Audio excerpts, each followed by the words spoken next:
আমি ইসলামী ছাত্র শিবিরের সবাইকে বলতে চাই, এখানে একটু আগেও আমি দেখেছি অনেকে জামাত শিবিরের নাম নিতে হীনমন্যতা বোধ করছেন। কেন?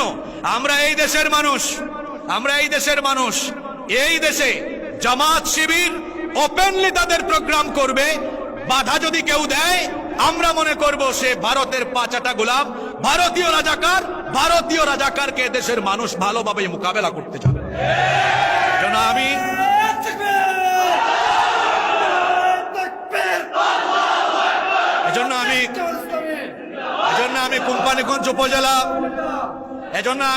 কোম্পানীগঞ্জ উপজেলা জামাতে ইসলামী এবং ছাত্র শিবিরকে বলতে চাই, আপনারা ওপেনলি বুক ফুলিয়ে কোম্পানীগঞ্জে কাজ করবেন। আমি গোটা বাংলাদেশ সফর করছি, গোটা বাংলাদেশে আমাদের ভাইয়েরা ওপেনলি কাজ করছে।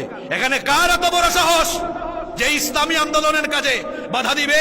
এই জমিন আল্লাহর, এটা মসজিদের দেশ, মাদ্রাসার দেশ, আলেম উলামার